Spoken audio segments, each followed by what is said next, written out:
could be just the tip of the iceberg. Now Hunter's jilted former business associate, Devon, who is currently in prison, is turning against his old partner.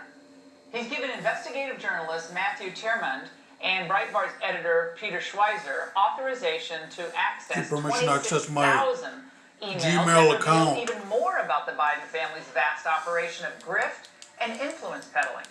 Matthew Tiermond joins me now. Matthew, thank you so much for joining us. But we'll talk right here. New emails you'll reveal tonight. My first question is, did Mr. Cooney feel comfortable, or why did he feel comfortable, I should say, coming to you with this information?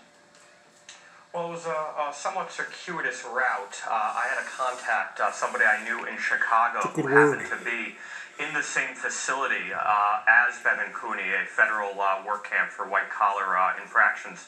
And he had known what I'd been involved in working with Peter Schweizer in the past on Ingraham and Burisma and other forensic auditing projects. And he reached out to me and said, I am in this facility with Devon, and Devon wants to flip. He wants to make these things public and transparent. He's absolutely apoplectic. October surprise. Hunter and Devon Archer have skated as they have, and Devon sees himself, and I think somewhat justly, as a bit of the fall guy. He's there in prison for working with his partners, and they're not. He's ready to talk. Seem to walk away, at least on this deal. Now, Matthew, Devon Archer and Jason Galanis are involved in the majority of the emails. Like those mafia movies. Tell us who they are and how their relationship to Hunter Biden. I look at Devon Archer as the ringleader of this whole little coterie of door-opening, lobbying types who try and move money around. Devon Archer was originally partners with Chris Hines, John Kerry's stepson, and then he also went into business with Hunter Biden, Joe Biden's son. And in some of these emails, you see that Hines starts to get a little bit more risk-averse, and then they start to elevate Hunter's role in the operation, and especially fitting, given that this was the start of the second term of Barack Obama, when they started getting very active in Eastern and Central Europe, in China, in Kazakhstan. And here's one of the alleged 2013 John Kerry's exchanges that you obtained between, again, Devon Archer and Jason Galanis. Okay, Archer writes, it won't make a difference on economics other than we bring Hunter into the mix a little, but without a commitment. I want to leverage Hunter more, and he's a good guy for us to include. Well, Matthew, from all you've had access to, did Hunter object to being used in this way? Or that was his value? Yeah, no, that was certainly his value. One of the glaring things that Peter and I saw in these email strings is Hunter CC'd a lot, but he doesn't engage very actively. He doesn't have a lot of strategic vision, business acumen. He networks and then brings them clients and partners and investors, and he brought them apparently what looks to be a very big one with a Russian oligarch, and it was obviously Hunter that made that happen. Yup. And Matthew, we already know that the wife of the former mayor of Moscow wired $3.5 million to Hunter's company, but then you found an email exchange that describes how she was able to do it without any red flags coming up. Now, this email was sent by the chairman of a brokerage company to Devon Archer in 2014. The quote, they said that she, Yelena Baturina, is on their watch list, but the fact that there have been no convictions, etc., they have approved her.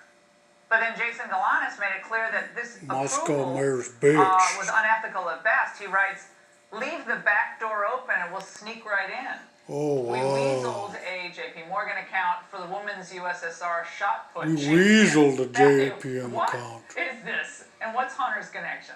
Unbelievable. Well, they sound like a bunch of frat boys on a trading desk, not the white glove bankers you would think that the richest woman in Russia exiled in London, and at that time the third richest woman in the world, would utilize to get her banked in the U.S. So amidst what was going on, you saw instability in Ukraine, and there was a lot of Russian money trying to get out of Europe, Central Europe, especially Russia and Ukraine, and she wanted a JP Morgan bank account and a brokerage account, and to transact business with their partner securities firm, Burnham Securities, she needed to get JP Morgan's approval, and she was on a watch list.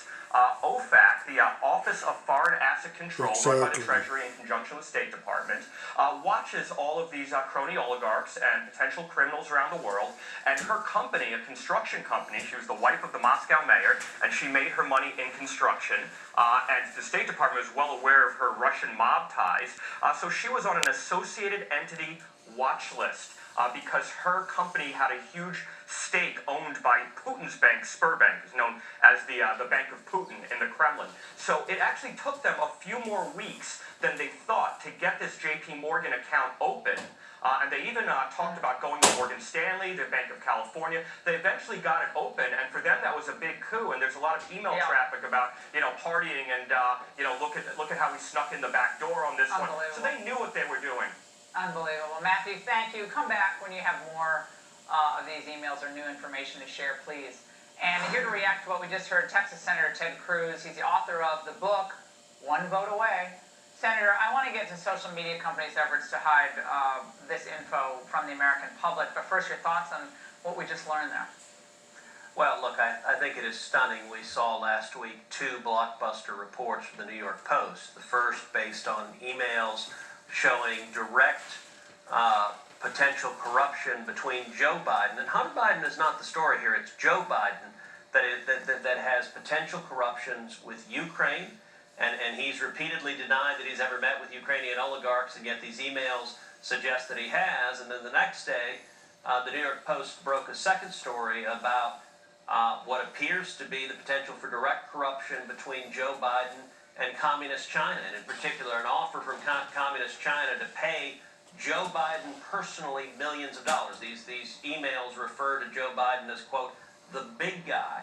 And we're 2 weeks out from an election. When this evidence of potential corruption comes out, what happened next was stunning, because big tech, Twitter and Facebook, decided they didn't want the American people to hear this. And so if any American across the country tried to tweet these stories out, tried to post these stories, big tech blocked the stories. And in fact, they went so far as to block the New York Post, a major media company, from posting their own stories. And as bad as big tech's censorship and bias has been, last week marked a major threshold. It's the first time they've directly stepped in and said to the media, we are going to censor you, and if we don't like what you're saying, the American people don't get to hear it, and you don't get to say it.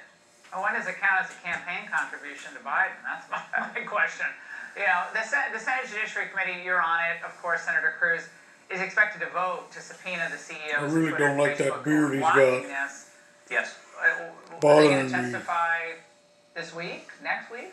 So as I was sitting there in the confirmation hearings of Judge Amy Coney Barrett, I tried to tweet the second of the New York Post articles, and my phone got blocked. That's what happened to my phone. So I went to Lindsey Graham, the chairman. I said, this is ridiculous. We should subpoena them right now. Yep. And Lindsey said, I'll tell you what, let's go out to the TV cameras right now, and let's announce that we're going to vote next week, which is now this current week, on subpoenas for Jack Dorsey, the CEO of Twitter, to come testify before the election and explain what the hell he's doing, why they're interfering with the election, why they're are trying to censor I'm going to send $5 to the and campaign. we are going to get Twitter and I believe Facebook both, Jack Dorsey and Mark Zuckerberg, to testify in front of the Senate Judiciary Committee, and we need answers before the election, because this is dangerous. It is a real threat to free speech. TedCruz.com. I'm going to give him $5 for that. Senator, what happens, heaven forbid, and tell the American people, we get about 100,000 people give him $5. If the Republicans should lose the Senate,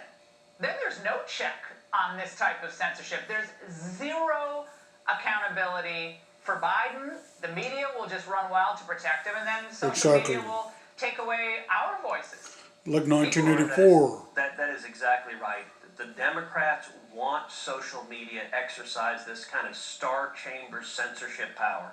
If, God forbid, Joe Biden and the Democrats win, God there's forbid, going to be no accountability. This will all be swept under the rug, and social media will get even greater. And listen, whatever you think, whether you agree with their politics or not, who in their right mind would want a bunch of Silicon Valley billionaires deciding who gets to speak and who doesn't, and what reporter Exactly. gets to write something and doesn't. They are censoring. You know, the New York Post has the 4th highest circulation of any newspaper in America. It's over 200 years old. It was I founded by love the New Alexander York Hamilton. Post. And by the way, the Democrats' talking point on this, they say, well, this is Russian disinformation.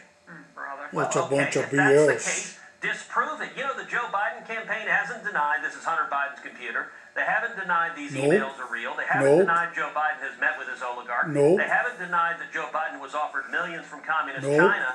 Instead, he's hiding in the basement. They're looking and guilty. the press ought to do its job, and we ought to have free speech. Yeah. You know, you mentioned my Gotta book, run One him Vote out of Away. his basement. There's an entire chapter in One Vote Away about free speech and how today's Democrats want to take away our free speech rights and better- give government the power to censor media and censor citizens they disagree with. That's really Bring scary. him out of his And they lair. will, Senator, punish. The era of Yes. punishment is coming, which the angle was devoted to tonight.